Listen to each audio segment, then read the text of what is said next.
Hey, what's that? When a plane full of executives develops engine trouble over the Kalahari Desert, Put your head between your knees. an enjoyable business trip becomes a journey to hell. Badly injured, the survivors are vulnerable to attack by animals. As two men trek out into the hostile wilderness to find help, This was the lowest I have felt in my life. time is running out for their injured friends.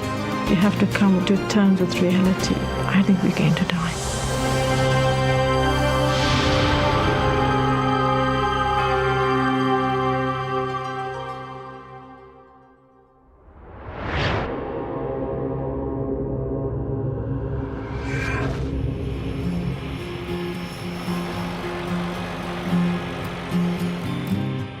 Carl Duplessis is executive director of a thriving courier company in South Africa. He lives in Johannesburg with his wife and has two small children. Today, he's chartered a private plane to take him and his team on a promotional tour of Botswana. I enjoy flying, so I don't often have an opportunity to just relax and enjoy the journey, so I was really looking forward to it. Carl's close friend and business partner, Neb Graurak, is originally from Serbia, but now lives in Botswana with his wife. Also traveling are Mike and Lynette Nikolic. They just got married and are hoping to start a family. Lynette is from Botswana, and Mike is from Serbia like his friend Neb. I had experience flying with the small planes, and they always been my concern. But it's quite a normal day. Nothing really that you could sense or see there are problems. Lynette's not so sure. I am looking forward to the trip, but I was just feeling a bit uneasy. I thought to myself, Lynette, if you need to say anything, it should be now. But I couldn't get myself to express my feelings to anybody. It was all internal.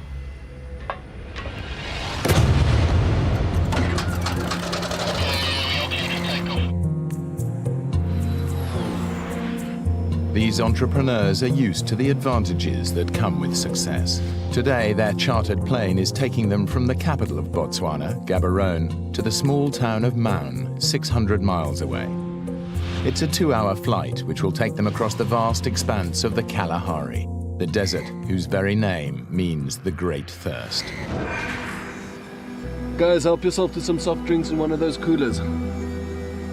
And where's the champagne, caviar? We're having fun. I'm sitting next to the pilot and I'm really enjoying the flight. And behind me, Neb, Mike and Lynette's just talking. So it was quite a jovial atmosphere. An hour and a half into the flight, Lynette is still uneasy. For some reason, I was becoming claustrophobic. I'm not enjoying my flight. I'm looking out and wondering and looking. Don't worry. We take a big plane back, huh?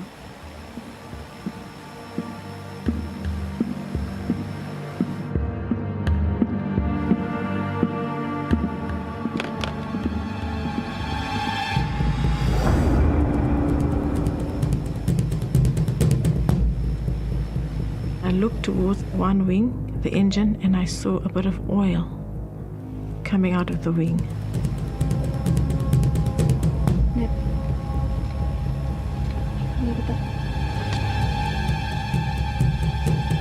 Costa, What? there's oil coming from the engine. First of all, there were drops, and then it becomes a proper brownish line. Pilot Costa Macandonatis tries to reassure the passengers. It's nothing serious. Just sit back, keep your safety belts on. Without oil, the engine will seize up and could catch fire. Costa has no choice. Hey, what's that? It's just a precaution. I had to shut off the port engine. The plane should be able to fly on one engine. But in the African heat, the air is thin, and with a full passenger load, it begins to lose altitude. We need to make a precautionary landing. Costa radios the control tower to get his coordinates so he can find a landing strip nearby. What are they saying? You can't pick us up on the radar. Just look for a landing strip. There's nothing out here. You've got to keep on flying. I'm losing altitude. I can't. Gaborone requesting our position. Their only lifeline is the radio. Gaborone? Gaborone. Damn! Lost radio contact.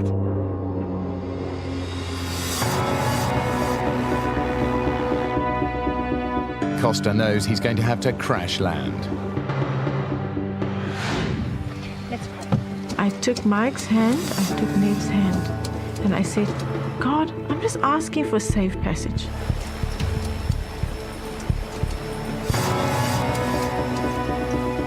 All I know that I have maybe a minute or a minute and a half to live, and I'm just worried about my children.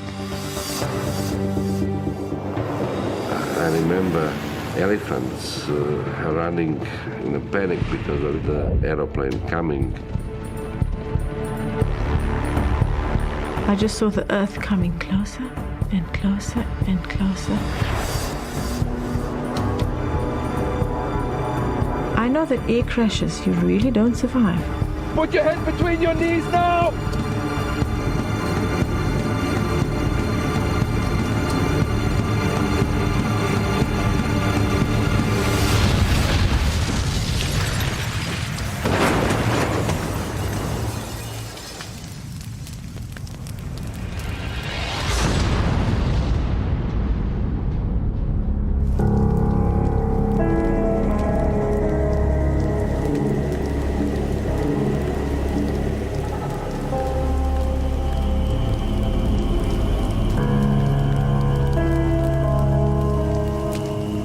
The impact should have killed them all.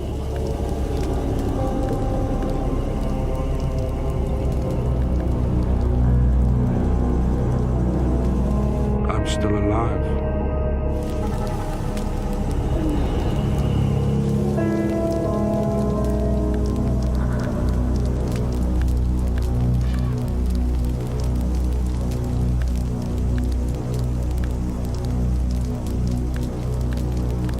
I open my eyes. I see my wife, she's burning. The metal's burning me! Help me, Mike! When I touch that belt to unbuckle her, I realize it's very hot and I burn myself now. The plane's leaking fuel tanks could explode at any moment. We need to get out of that as quick as possible.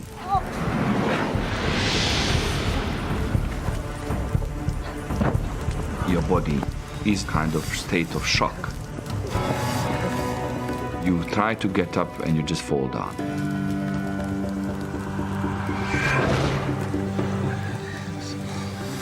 Guys, where's Ned? We realize, but there is no name. Where's Ned? It's in the plane. Ned, there. Still in the plane, let's get him. We are panicking because we don't know how fast the aircraft's going to burn. Are you okay? Let's get him out. Careful, shoulder up. Ned, please. Is this still being? I don't know. Ned, talk to me.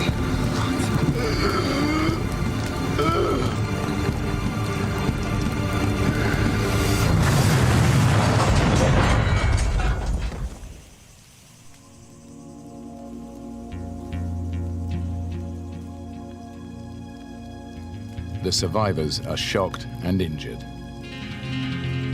There's lots of blood around. My nose was broken. Mike, Costa, and Carl's injuries are superficial.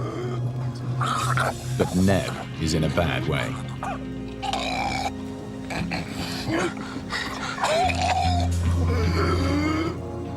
The pain was unbearable because, particularly of the ribs. Just breathe. Just breathe. And I actually couldn't breathe. Lift me up. Okay, I've got you. Let's take him to the tree. Over there. Neb has punctured his lung. He has to prop himself up in order to breathe. I couldn't lie down. I had to stand most of the time. And I was hugging the tree. Lynette sustained multiple injuries in the crash. She has damaged her spine. I couldn't move. I couldn't move my legs. As soon as I tried to lift myself up, for some reason I would feel dizzy and then I'll be forced to lie down. And her left arm has been so badly burned that the nerves have been destroyed. I didn't feel any pain. There was no pain at all. I was just worried about the fact that I can't get up. I can't do anything. She needs immediate medical attention. Don't worry. They'll come soon. We'll get you to a hospital. The crash has destroyed the radio. But the passengers believe that the plane's emergency transmitter will soon bring rescue. As the afternoon wears on, they begin to have doubts. We're realizing now that it's getting dark, nobody can land. So we're getting used to the idea that we need to spend the night here. Almost everything that might have helped them survive a night in the bush has been destroyed. Anyone got matches? They need to find a way to ward off predators. It is a sample only. It's for promotions. Oh, we've got to get the fire going and keep it going all night. Who knows what's crawling out there? I was very concerned about the area where we crashed. When I look at those trees, I was thinking this is a perfect area where leopard is living. It's a very dangerous animal. Lots of hyenas, lots of elephants, lions. It's a really wild area. Carl manages to start a fire using the last piece of smoldering wreckage.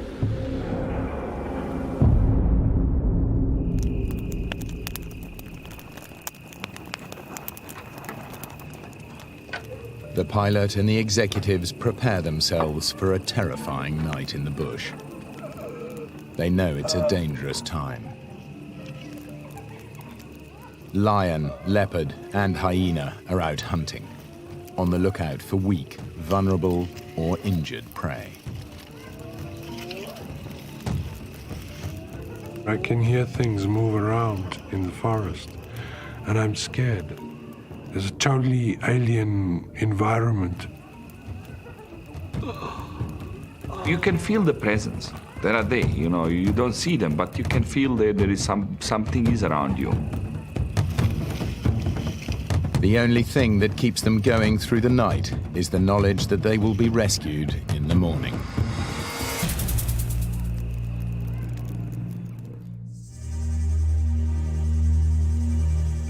Neb is exhausted. He hasn't been able to lie down or sleep all night. Hey, it's time for the rescue. The fire has done its job. It's protected them from the perils of the night, but the heat of the day brings the bush's biggest killer. The morning came and thirst. I wanted water. It was something that I needed desperately.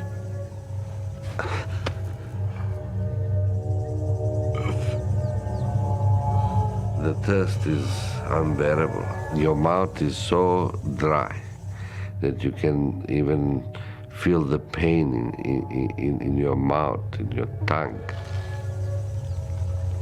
They can find no water, so they take advantage of a fleeting source of moisture. Dew.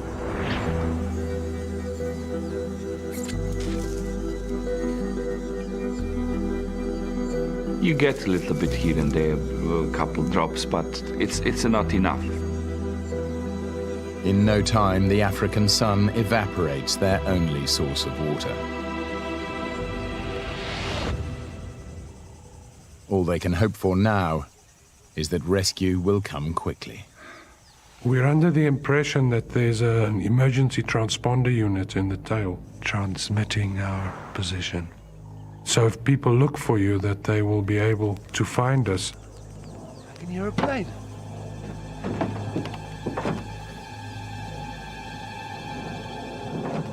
Over there. Over here! Help! Over here! Let's make some smoke! Over here! That's right! Help! Over here! Help! Over here!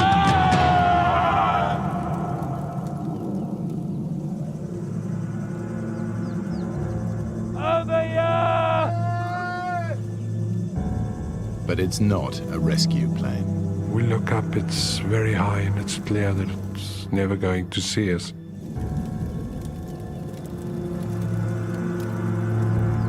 Carl can't understand why the emergency transmitter hasn't brought rescue. If you check if it's transmitting. Emergency transmitters are compulsory in Botswana. You have transponder, right? It's not compulsory. But not in South Africa, where this plane is registered. So now no one knows where we are.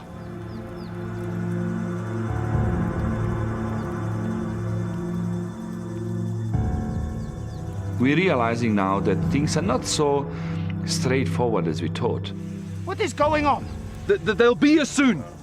Their only hope is that planes will search the flight path and spot the wreckage. But as the morning drags on, there is still no sign of rescue. I find it very strange that nobody's looking for us. And what goes through my mind is this absolute feeling of being stranded, of being just total desolation. Realizing that time is running out for Neb and Lynette, Carl decides he's got to do something. At this stage, I make a decision that I'm going to walk, to go and look for assistance. Mike. Yes, sir.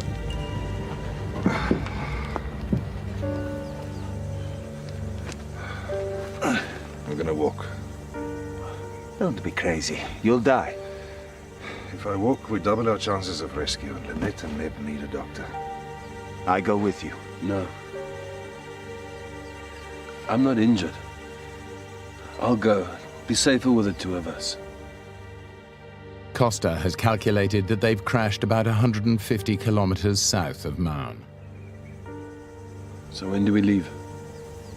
I think the sooner the better. I think it's quite easy to walk 5 kilometers an hour. If I walk 8 hours a day, I can walk 40 kilometers a day.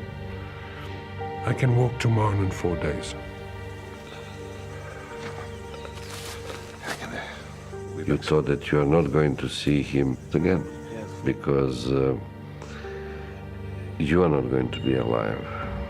These are obviously enormously emotional situations.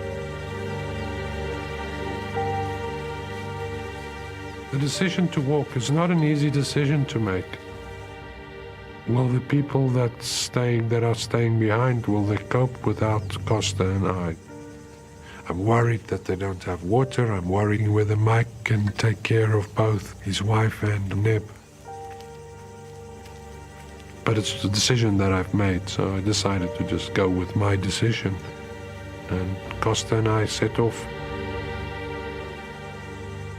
They set out and we said bye-bye to them. I felt very vulnerable again because now I felt that I couldn't help in any way. I was just lying there, and it wasn't my nature to feel helpless.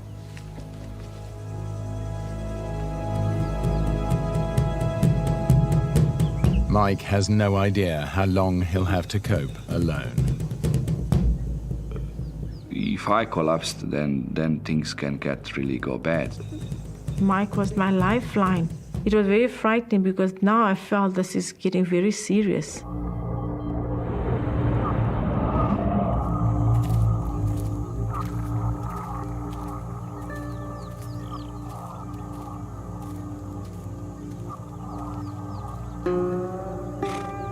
As they trek into the bush, Carl begins to have serious doubts about their position. I'm asking Costa all the time, where are we? Where are you? Are you sure where we are? About 150 k's south of Nana, correct? Keep going due north. We'll be fine. I have my doubts about this simply from the point of view as to why no planes have come to look for us. I don't believe that he knows where we are. At this stage, Carl has no alternative but to accept Costa's word and walk north. But Carl and Costa are taking a huge risk. They have no experience of bush survival, and if they don't make it, neither will the others. By midday, the temperature at the crash site has risen to over 40 degrees. Mike, Lynette and Neb have had nothing but dew to drink for over 20 hours. Lynette's condition is deteriorating rapidly, and she's desperate for water. My throat is burning. I don't have energy. I mean, it's like completely dry. From my throat right into my tummy, it's dry, and it just needs some sort of moisture, water. Lynette is more thirsty than the others because she's losing moisture through her burned flesh. Her only chance is that Carl and Costa will bring help soon. But as they continue walking through the bush, it becomes increasingly impenetrable. Walking through the bush is turning out to be extremely difficult. You have thorns sticking into your clothes all the time.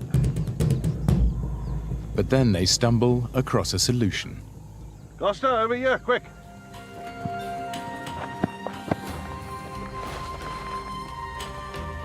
It's a track. They've found an elephant path. The whole area is crisscrossed by hundreds of these paths, made by elephants treading down the foliage and knocking away the trees. And it should lead them to water. The elephant walks from waterhole to waterhole, week in, week out, year in, year out, decade in, decade out. So it's a proper path. But these paths don't go 100% north. Carl and Costa's need to find water could get them completely lost and bring them face to face with the biggest killer of man in the African bush.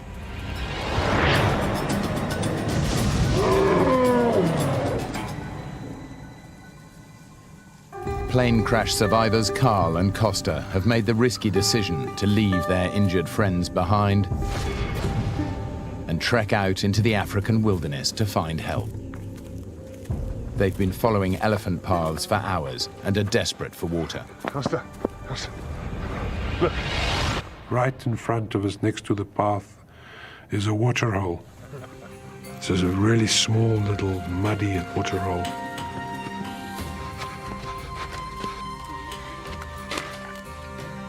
The problem is, the elephants got there first.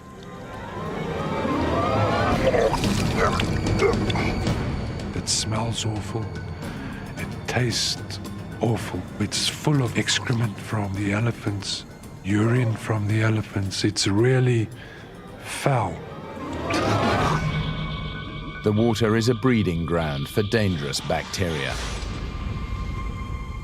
This putrid liquid might give them dysentery, which could be fatal. I'm concerned that it would have harmful effects on my body.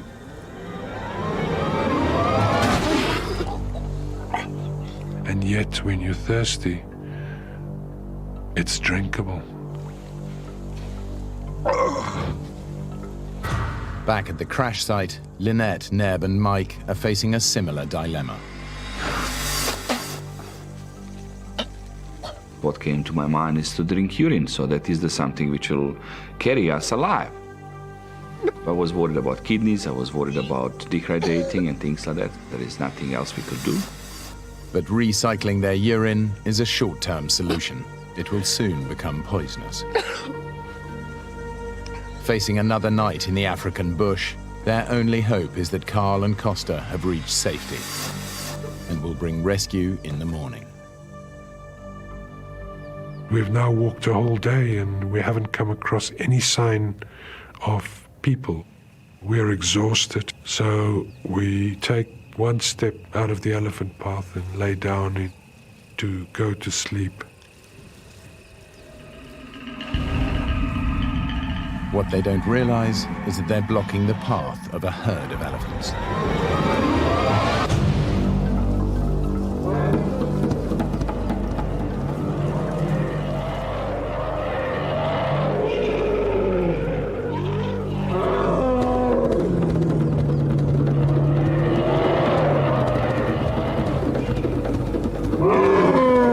Don't move. Don't move. It is absolutely petrifying.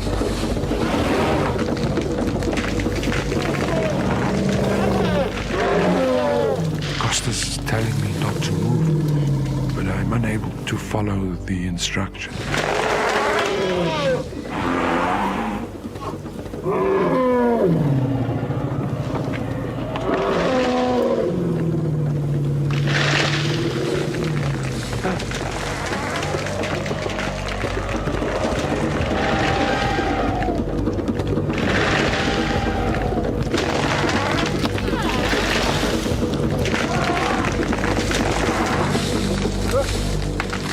Luckily, the elephant decides to warn them off instead of trampling them to death.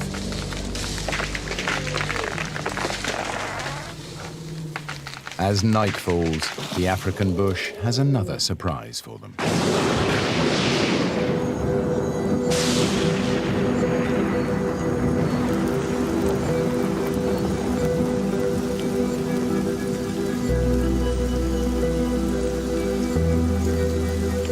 The rain is a welcome relief, but Mike is struggling to collect it.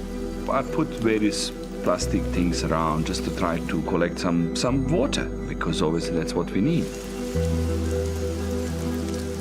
But the rain brings with it a terrible worry. It's in danger of putting the fire out, and Mike has no means of relighting it. Without fire, they're vulnerable to attack by predators. I try even to go back to the aeroplane. I put something over the fire from aeroplane just to protect direct water coming into the fire. It was quite a task. Mike manages to save the fire, but before any water can be collected, the rain stops. The survivors are left as thirsty as if the rain had never happened.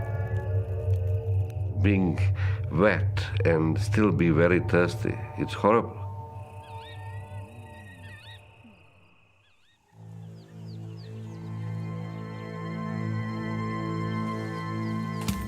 Carl and Costa have survived another night in the bush, but Carl is increasingly worried that they're nowhere near to Maun. If we are walking towards Maun, we should be directly under the flight path. Where's the planes? Costa and I discuss why we haven't seen any planes. We're heading the right way. But I just feel that we are, of course, because we haven't come across any sign of people. I didn't see a track of a car. I didn't see a piece of paper. Nothing. This is wilderness. So I feel that we might be way, way away from Maun. Carl's suspicions are correct. Their flight veered way off course and crashed 140 miles east of Maun in uninhabited bush, which is why they have seen no search planes. Although a massive rescue operation has been launched, it's scouring an area over 200 miles away, beneath the Gaborone to Maun flight path. Carl and Costa are walking north to nowhere.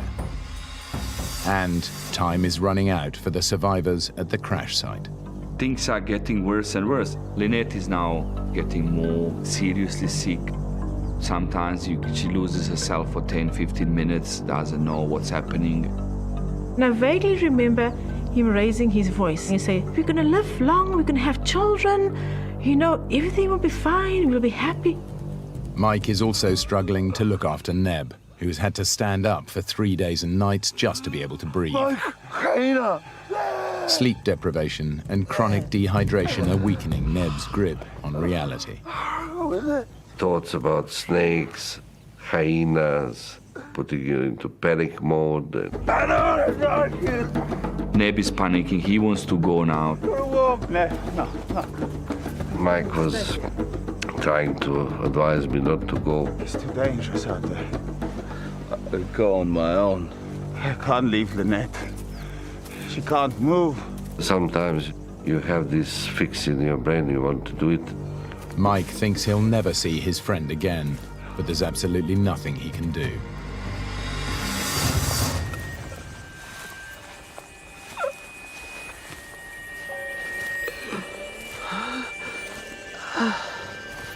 Neb's condition is causing him to hallucinate.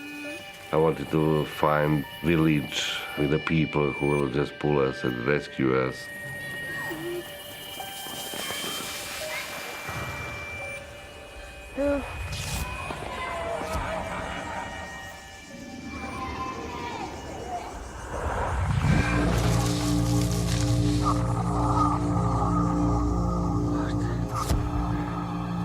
You really believe and you really see something what is not there.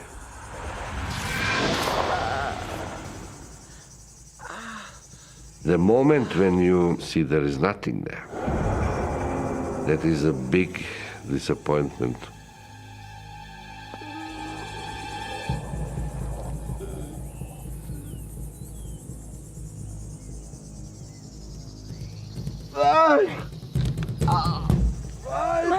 Suddenly I hear him shouting, "There is a water, come and see this." Obviously, after all stories which we went through, and I did not believe him straight away, there is a water.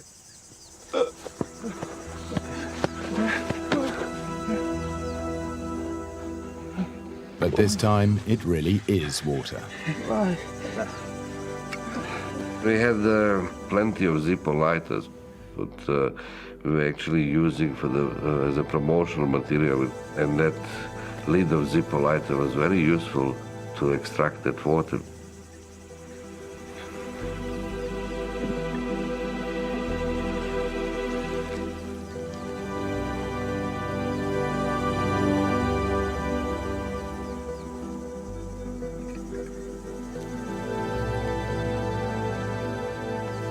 Funny enough, more I give them, they need more water. They put lots of pressure on me. They need the water now. Now they're dying. No, I need more. So I said, okay, fine.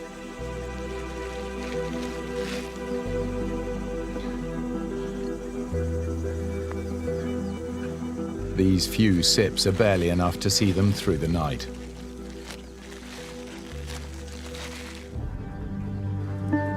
But Carl and Costa aren't even that lucky. We're just walking and walking and walking, and we're not finding any water. I'm really, really thirsty. And I'm constantly thinking about how the other people are doing, constantly evaluating whether the decision was the right one to leave them there. And it becomes clear to me that we're going to have to go to sleep that night without having had anything to drink.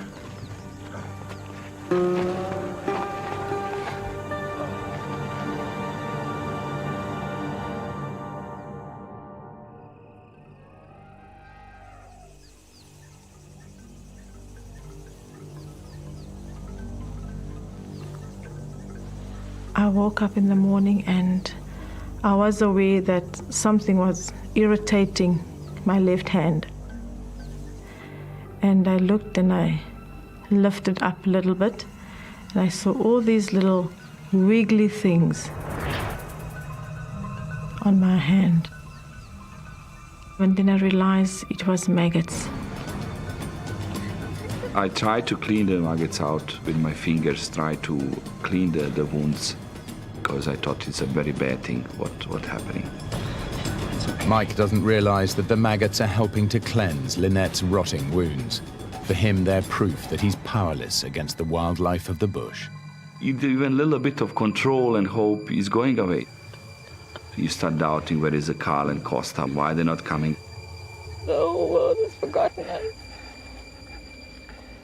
After 3 days of walking in the blistering heat, Carl and Costa have still seen no sign of human habitation, and they're completely disoriented. Mentally, this whole thing is starting to take its toll. I believe I hear a car,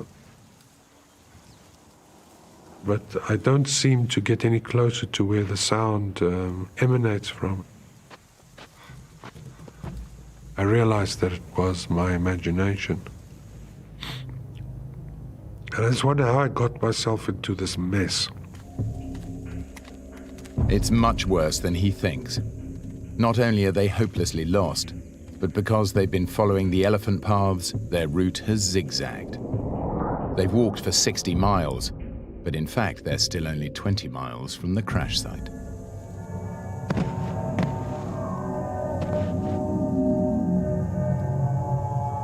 I'm older than Costa, so I think I'm mentally stronger, even if I'm not physically stronger. All my life I've been taught to be stoic. I realize that Costas and I have only ourselves to extricate ourselves from this situation. There's no alternative. You know, I have children, responsibilities that I have to take care of. I can't perish in Botswana. Can't do it. But I'm wondering for how long I can actually walk, keep it up like this.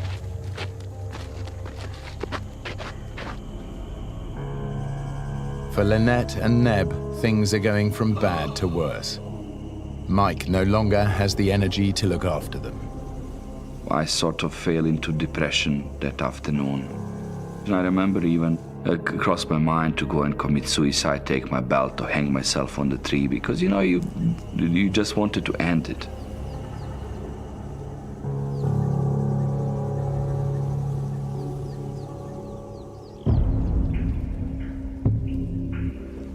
Carl and Costa are now dangerously dehydrated.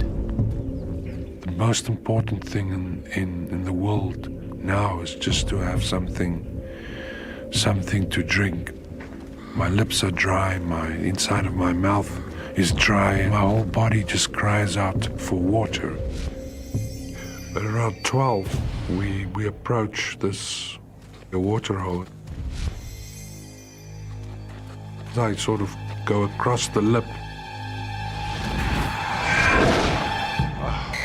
There's no water. There's just no water. And I think that's when you can just sit down and cry. It was really getting down now, and you can't stop there. If I have to walk till kingdom come, I'll have to walk to find the water. I cannot go without it.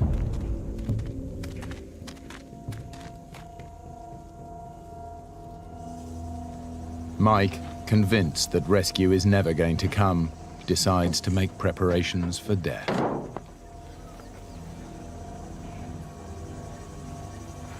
I turned down to Lynette and I said, look, things can go really bad. There is nobody coming for us. I think we need to do one or two things which will protect our families and things like that. I think we should write our wills.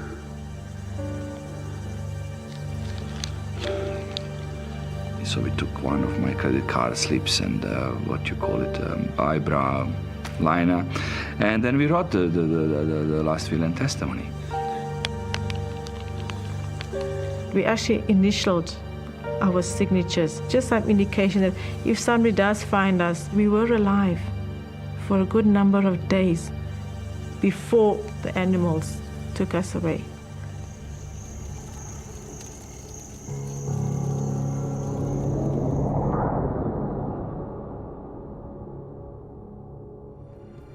After a team of business executives crashed in the African bush, survivors Carl and Costa set off into the wilderness to get help for their injured colleagues. They are now totally lost, exhausted, and dehydrated. This was the lowest I've felt in my life. It's totally uncharted territory. I was absolutely despondent. I'm starting to doubt whether I took the right decision to walk.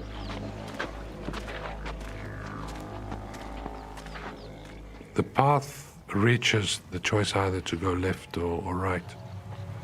Left or right? At this stage, I don't really think it really matters if we go left or right. What difference does it make? He doesn't realize that this is a life or death decision. Right.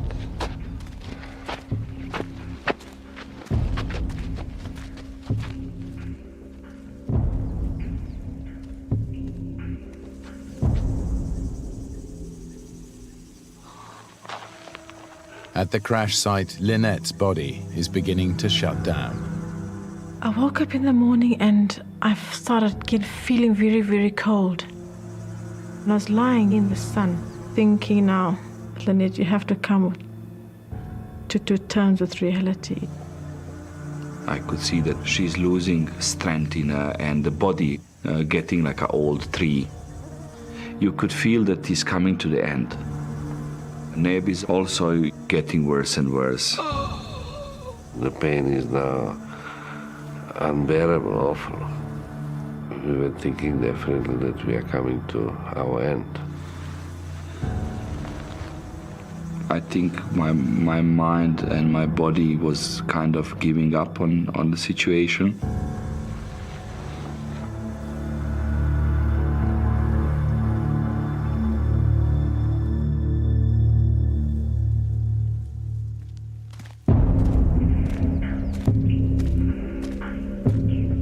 Carl has also lost hope and no longer trusts his own judgment. As I walk along, I saw a straight line protruding from the trees. I immediately banished it from my brain, as I know there are no perfectly straight lines in nature, and I just don't feel like being disappointed again. I'm sure that I'm imagining it.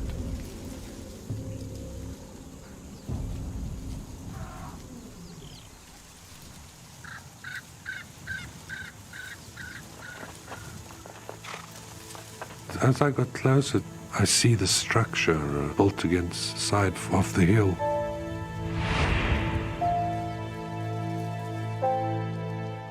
It's a hunting lodge, the only building for over 30 miles in any direction.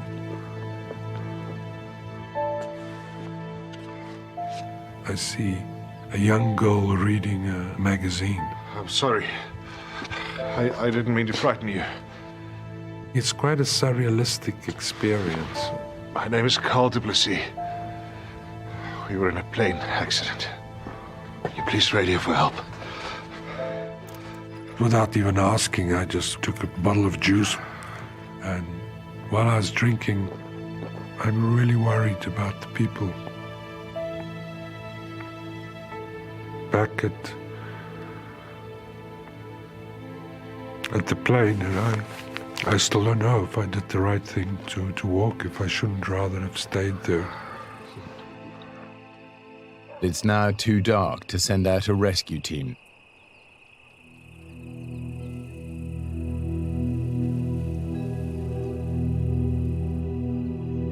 It is difficult looking at the partner that dying.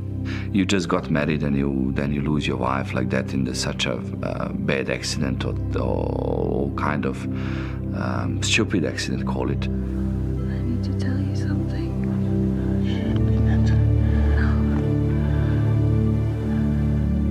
I said, I love you very much, and I honor you, and whatever happens in your life, my blessings, and I know that, you will find love again.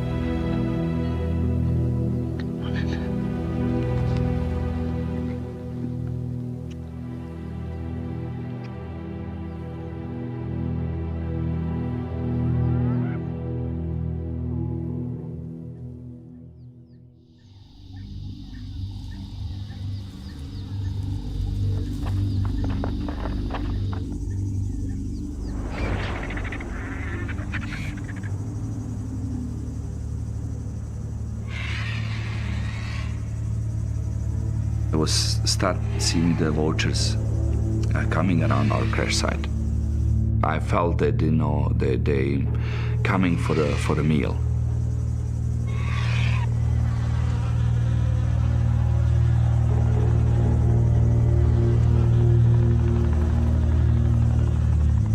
Mike.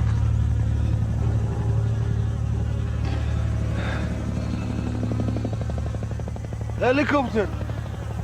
You know, after 5 days here, you know, even mosquito for me is like a helicopter. You're just hallucinating. Helicopter! Over here!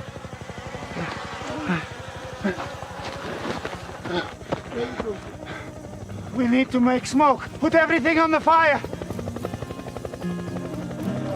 Ah!